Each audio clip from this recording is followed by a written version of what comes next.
Pay has nothing to do with anything, right? That's what the president of the Idaho Trucking Association would like you to think. And by the way, he is a former owner-operator. He owned a truck and drove it. So I don't know if he currently drives, but he is a driver. So that makes this even more curious. Let's look and see what he said.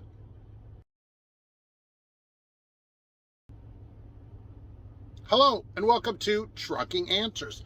I'm Mark, your ITA host. And the president says, hey, pay has nothing to do with it. People already make plenty of money in trucking. Right, here's the thing. If pay has nothing to do with it, why do companies keep raising pay then? That's my question. If pay is no object, meaning that it doesn't encourage people to be drivers or stay drivers, then I don't know why companies continue to raise pay. I guess they haven't heard what he said and have no idea what they're talking about. I wonder as an owner-operator if he had a truck, empty and needed a driver, if he thought, well, I'll just offer 30 grand because pay isn't the object here.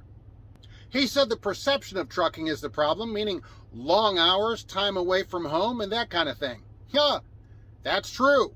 There's a lot of time away from home for a road job.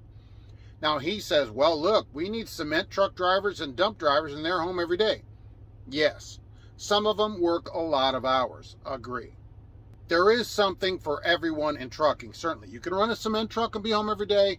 You can be on the road and never go home, okay, and everything in between. He's absolutely right about that. Here's always what I say to these people, and this guy's a driver, okay, pay $200 an hour, all time in the truck, including overtime. Well, people are like, oh, Mark, that's crazy. Do you think you could get enough people to do the job where you would not have any vacancies, no empty trucks, nothing? Well, but Mark, yes. All right. Somewhere between what they're paying, which are high five figures according to him, and $200 an hour is the right amount to pay. It's still not enough. People have realized that all this time spent away from your home, you don't get that time back.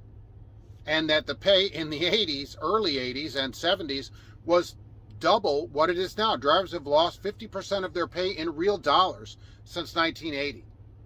If companies don't like that, it's too bad. This guy's been in the industry for a while. He may remember those days.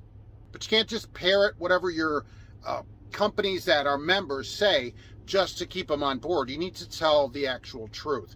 And when places like OIDA survey people, pay is always really high. Maybe not the top, but very close to the top of most surveys for drivers. Hey, I'd like to get paid more. Wouldn't we all? I was unable to find what his salary is, unfortunately. Unlike the ATA president, who we find well past $1 million. I don't know what this person's salary is. It probably doesn't matter. We should probably pay him half that, right? Because what's the difference? Maybe 10%. Pay doesn't mean anything. Pay is not the deciding factor. And he also said, I love this. We took a simulator to high schools, let the students drive it for a little bit so they could learn what trucking's all about and see what it is to be a truck driver. Does anybody watching this video right now think that sitting in a simulator when you're a high school student simulates truck driving as a career? And of course, he parrots what the ATA says, which is let's get young people, let's do it because they'll take less money, really is the factor in it, not that they need more people.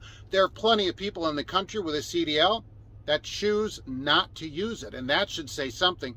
That's something no one ever looks into from all of these, so-called organizations.